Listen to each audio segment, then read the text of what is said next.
Olá pessoal, meu nome é Domênico Ur, sou professor de psicologia da UFG e vou fazer análise psicológica e social de uma série que gostei muito, que foi o Bebê Rena, ou Baby Reindeer, do Netflix. E a ideia é que a série ela não se foca só nas fantasias, nos delírios de uma stalker, mas também do lugar que a vítima ocupa nessa relação, né, nessa relação de perseguidor-perseguido, que é o personagem Donnie Dunn. E a vítima ela se desnuda, apresentando toda a sua complexidade e paradoxalidade do lugar que ocupa e do seu próprio desejo. O que é interessante é que o seu desejo não é o que ele quer e afirma, mas seu desejo é o desejo do outro, o desejo do olhar do outro, o reconhecimento por esse outro. Na psicanálise, Lacan afirma que o desejo do sujeito é o desejo do outro, como uma forma de ter uma espécie de completude, uma satisfação. Na psicologia social e na filosofia também se aborda o lugar fundamental do outro na constituição do eu.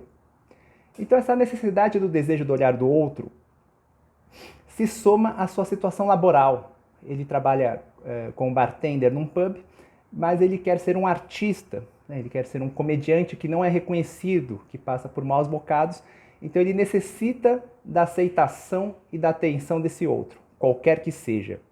Então seus fluxos desejantes, de modo sintético, não estão direcionados do dentro para o fora, mas ele tenta capturar esses fluxos desejantes do fora para o dentro, ou seja, na direção contrária. Então, a stalker, Marta, ela não é a protagonista do seriado e nem a culpada do que ocorre, mas sim Donnie e o tipo de vinculação que ele estabelece com as pessoas. Essa infinita necessidade do desejo e do olhar do outro, por mais que esse outro possa ser uma pessoa aparentemente repugnante, uma pessoa que seja odiável e que lhe cause uma série de problemas em sua vida pessoal. Mas a grande contradição é que Donnie mantém o laço com sua perseguidora. Ele anseia por seus elogios, por seu olhar. E essa posição desejante se repete com as pessoas que ele ama. Como ele se comporta como essa espécie de buraco negro, que nada dá, mas que tudo captura, né? Que precisa desse olhar do outro, ele não consegue desfrutar da vida, da sua própria potência. Mas o contrário, ele vive uma impotência.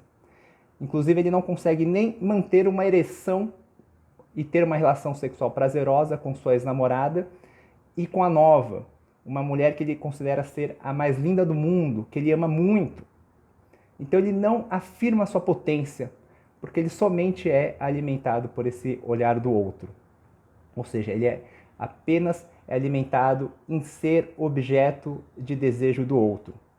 E claro, muitas vezes talvez por isso que os homens busquem o Viagra, pois como vivem esse esvaziamento do desejo, querem simular uma alta performance por farmacológicos, né?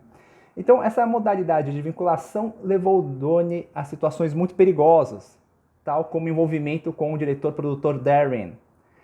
Com essa necessidade de conhecimento e ser objeto de desejo desse outro, concretamente se entorpeceu de modo intenso, se lançou aos jogos de Darren, submetendo-se a todas as suas experimentações com drogas e, como consequência, foi abusado sexualmente diversas vezes.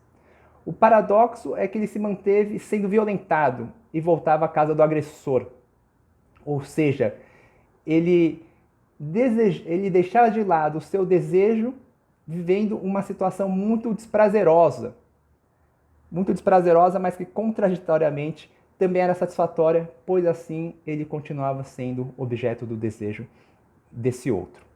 Ou seja, tolerar e ansiar ser objeto de desejo da stalker, tolerar e ansiar ser objeto de desejo do violador, deixando de lado o seu próprio desejo, né? Deixando de lado em parte, pois seu desejo é ser desejado pelo outro, mesmo que o preço a pagar seja muito caro. E foi muito caro, pois se submeteu a processos de captura e violência um tanto traumáticos. Mas a série chega ao momento catártico da confissão, visto como uma espécie de redenção. A confissão pública no show que viraliza, depois a confissão aos pais acerca de sua sexualidade, o quase final feliz da história. Parece ser uma dobra, uma transformação, mas o contrário. Essa situação repete seu sintoma: confissão total, transparência total com o público, uma sociedade da transparência, em que devemos confessar os aspectos mais íntimos e escondidos como forma de atrair o olhar do outro. Vocês percebem que estou citando um pouco a ideia do Byung-Chul Han. Capturar a atenção do outro contando seus aspectos mais vergonhosos para obter uma forma de reconhecimento. Então essa transparência total também expressa seu esvaziamento. Aquele que quer ser o olhar do outro a qualquer custo expressa esse ser esvaziado, que quer ser preenchido pelo olhar e pelo desejo do outro. Um poço sem fundo que precisa de atenção, qualquer que seja. Despir-se para esse público anônimo é submeter-se ao seu terceiro agente violador. Um violador agora anônimo, uma espécie de um grande outro.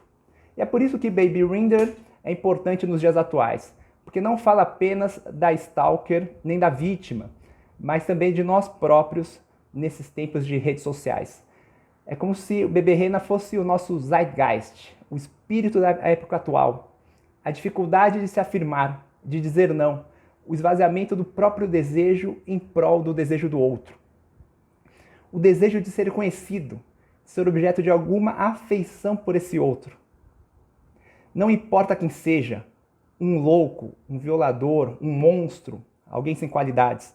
Nessa dinâmica não importa o que sou, o que sinto, o que anseio, mas sim produzir material ou alguma visibilidade que consiga o máximo de likes de uma população anônima, que provavelmente nunca irei conhecer e que talvez eu nem goste.